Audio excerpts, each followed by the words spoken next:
ব্যারাকপুর লোকসভা কেন্দ্রের বিদায়ী সাংসদ তথা বিজেপি প্রার্থী অর্জুন সিং 2019 সালে লোকসভা নির্বাচনের আগে তৃণমূল ছেড়ে যোগ দিয়েছিলেন।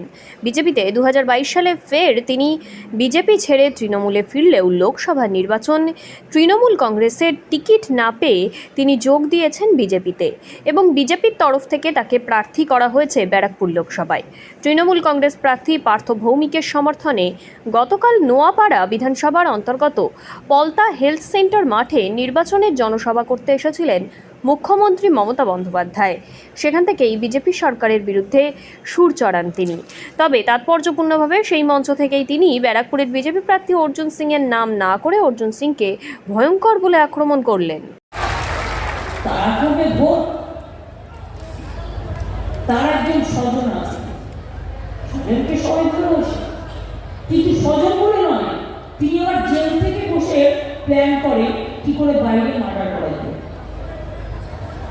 এখন বাবু জেলে আছে, ভাবছে জেল থেকে বেরিয়ে আরো কিছু প্ল্যান করবে, কখনো এদের কাউকে আবার মার্ডার টার্ডার করার প্ল্যান করবে, যেমন বিকাশটি করেছিল। ডেঞ্জারাস,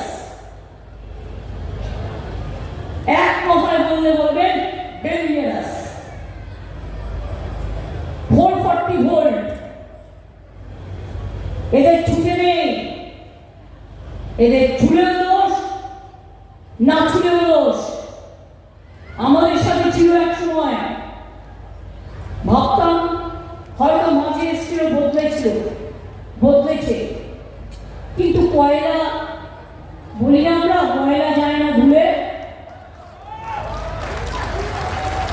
আর কয়লাও যায় না বলে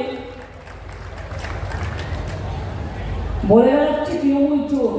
আমি বলি ওরে হরিদাসরা, কোটি কোটি টাকা অ্যাডভার্টাইজমেন্ট করছিস, টাকাগুলো আসছে থেকে 100 দিনের কাজে টাকা নেই, আর ঘুম থেকে উঠেই নদীর মুখ, কাগজে মুখ, টিভিতে মুখ, রেডিওতে মুখ, নাটকে মুখ, ইউটিভিতে মুখ, সারাক্ষণ নিজের মুখ দেখিয়ে বেড়াচ্ছে আর প্রচার করে বেড়াচ্ছে, আর 100 দিনের কাজের লোকের টাকা।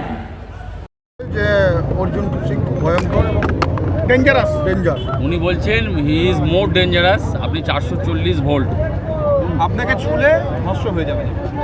তাহলে জনসভা থেকে বলছেন, তাহলে নবান্নতে ডেকে ফিশ ফ্রাই কেন খাওয়াবার জন্য ডেকেছিলেন? আমি যদি 440 ভোল্টই থাকি, এইটাও একদিক ভালো।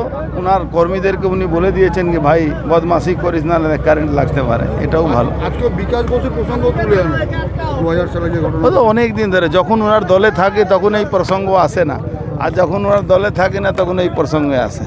ওদের কোনো অসুবিধা নেই তো। সিএএ এনআরসি করতে দেবে না। মোদিজি বলে দিয়েছেন কি কার ক্ষমতা আছে সিএ আটকাতে, কার ক্ষমতা আছে এনআরসি আটকাতে। দেশে আইন যখন পাস হয়ে যায় কারো ক্ষমতা থাকে না। তারপরে বল ইচ্ছাপুর রাইফেল ফ্যাক্টরি সমস্ত এমএসএ অন্য জায়গায় অর্ডার ইসরায়েলে চলে যাচ্ছে। ওনার যে পার্টির আছে নেতা আছে বাবলা, এই তো ওখানে ইউনিয়ন করে পুরোপুরি দালালি করে যাচ্ছে ম্যানেজমেন্টে।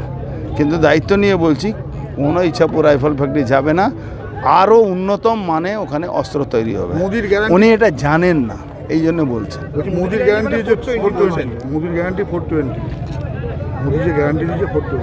মোদি গ্যারান্টি 420 না, উনাকে লোকসভায় 420 পাবে। উনি বলেছেন কথা রাখতে না পারলে উনি, আরে কথা কি কথা রেখেছেন আজ পর্যন্ত বাংলার মানুষের জন্য? বাংলার মানুষকে শিক্ষা দিতে পারলেন? বাংলা মানুষকে স্বাস্থ্য দিতে পারলেন? বাংলা মানুষকে কি নাম ল অ্যান্ড অর্ডার দিতে পেরেছেন? ইন্ডাস্ট্রি দিতে পেরেছেন? রাস্তাঘাট দিতে পেরেছেন? রোজগার দিতে পেরেছেন? কলেজ স্কুল দিতে পেরেছেন? সব জায়গায় তো চুরি। আর চুরি মজার ব্যাপারে, অন্য কেউ চুরি করবে না, সব বাড়ি লোকই থাকবে। এমনকি রেশনও তারা দিচ্ছে, বলছে চাল দিচ্ছে তারা, দিচ্ছে তো, জল দিচ্ছে তারা। তাহলে 22,000 কোটি টাকা শুধু এই জ্যোতিপ্রিয় মল্লিকের অ্যাকাউন্টে গেল কী করে?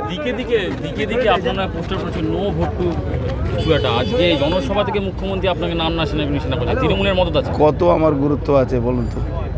মমতা ব্যানার্জিকে আমার নামে বলতে হচ্ছে, এটাই আমার পাওনা। অর্জুন সিং।